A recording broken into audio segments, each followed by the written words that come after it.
Somewhere out there right now, a tree is growing faster than most people remember to water their houseplants. Cut it to a stump, and it comes back stronger, pushes through drought without complaint, and spreads roots into soil so poor that most crops would simply die in it. Every part of it can be eaten: the leaves, the long, slender pods, the flowers, and even the seeds. Farmers have been harvesting food from this tree for thousands of years, and a single one can keep producing for more than half a century. Yet the vast majority of the world has never heard its name. That's the part that stops making sense the longer you think about it. The tree is Moringa oleifera, known in different parts of the world as the drumstick tree or the miracle tree, and you may have seen its name on a powder bottle in a health food store without ever learning what the plant actually does. What it does goes far beyond anything a supplement label can capture. One mature moringa tree, tended and harvested properly, can supply edible leaves, pods, and flowers for more than 50 years, demanding almost nothing from the soil or the farmer in return. And that's where the question starts nagging, because a food source this capable should be everywhere, in backyards, in school gardens, in fields across every continent that can grow it. The fact that it isn't is the whole story. Why this tree feels unreal. Native to the foothills of the Himalayas in northern India, moringa has been carried across the world over centuries, and wherever it lands in a tropical or subtropical climate, it adapts fast and takes hold in conditions that would stop other crops cold. The dry, difficult land that most agriculture abandons is exactly where moringa tends to do well, and that detail alone separates it from nearly everything else farmers can plant. But here's the thing about the growth rate. Under the right conditions, moringa can reach 3 to 5 meters tall in its very first year, which works out to roughly 10 to 16 feet. And that's not a decade of growth compressed into a good season. That's year one. While other trees spend their early years just establishing roots, moringa starts producing harvestable leaves within a few months of planting, and once it finds its footing, it doesn't slow down from there. Farmers can cut the branches back repeatedly, and the tree pushes fresh growth back out almost immediately, as if the concept of exhaustion doesn't apply to it. The edible variety goes further than most people expect. Leaves eaten fresh or cooked into soups and curries, or dried and ground into powder. Long seed pods used in cooking across South and Southeast Asia. Flowers with a faint mushroom-like flavor,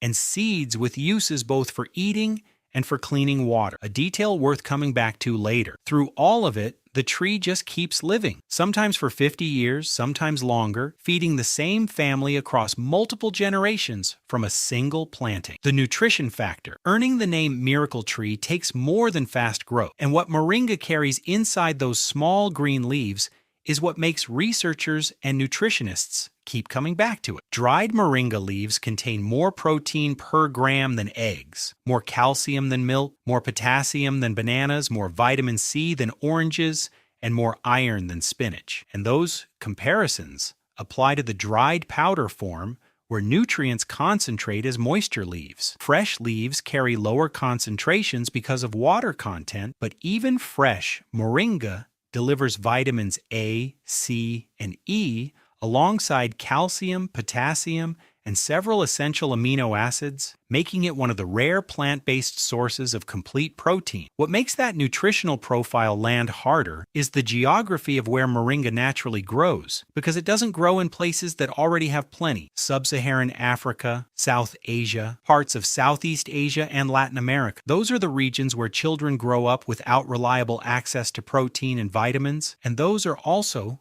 the regions where moringa thrives in the climate without needing any special treatment. Organizations including USAID and the World Health Organization have spent decades tracking moringa's potential for fighting malnutrition, and programs that added dried moringa leaf powder to the diets of malnourished children and pregnant women produced documented improvements in weight, vitamin A levels, and overall health outcomes. The tree is already doing the work in those communities, and the distance between what it can do and how widely it gets used is the gap that's hard to explain away. Real-world use around the world. Across large parts of the world, moringa isn't a health trend or a specialty ingredient. It's just food that people have been eating for a very long time. 4,000 years in India, where the long drumstick pods show up as a staple ingredient in South Indian cooking, particularly in sambar, the tangy lentil soup found on nearly every table in Tamil Nadu, and the leaves get stir-fried, folded into dals, and blended into chutneys across the region. Tamil Nadu alone accounts for the vast majority of the world's commercial moringa supply, which means the global supplement market is largely built on the agricultural output of one Indian state. Travel to the Philippines and the tree goes by malunggay, woven into soups, rice dishes, and baby food, with mothers actively encouraged to eat it during pregnancy and breastfeeding because it's seen not as medicine, but as ordinary, reliable nutrition. Across East and West Africa, in countries including Ethiopia, Kenya, Senegal, and Nigeria, development organizations have promoted moringa specifically because it solves a problem that other crops can't. It keeps producing leaves even through dry seasons, filling the hunger gap between harvests when food supplies run low and families start rationing. After the earthquake in Haiti, recovery programs planted moringa trees across communities because the trees could be harvested within months, not years, giving displaced families access to nutrition faster than almost any other agricultural intervention could. A tree with that kind of track record across that many continents and centuries should be a household name by now, and yet most people in the Western world have only encountered it as an overpriced green powder they've never opened. The big question: why isn't it everywhere? Moringa has been feeding people for millennia, and it still isn't treated with the same weight as wheat or soybeans, so the reasons are worth going through one at a time because none of them are simple. The first is awareness, and the absence of it in the Western food system specifically, where corn, wheat, rice, and soybeans carry centuries of infrastructure behind them. Lobbying groups, government subsidies, university departments dedicated to optimizing their yields, and entire supply chains built around getting them to market. Moringa has a growing community of advocates and a body of NGO research, and the starting point between those two worlds is so uneven that comparison barely holds up. The second reason is the shelf life problem, because fresh moringa leaves wilt within a day or two of harvest, which makes large-scale commercial distribution genuinely hard to pull off, and while drying the leaves into powder extends shelf life considerably, it adds processing costs that push the final product out of reach for the communities that need it most. A crop that can't survive a long supply chain doesn't fit neatly into global food systems, and moringa, fresh off the branch, wasn't built for cold storage and container shipping. Climate is the third wall the tree runs into because moringa doesn't tolerate frost, and that rules out most of Europe, northern North America, and large portions of China and Russia as growing regions, meaning those populations will always need to import it,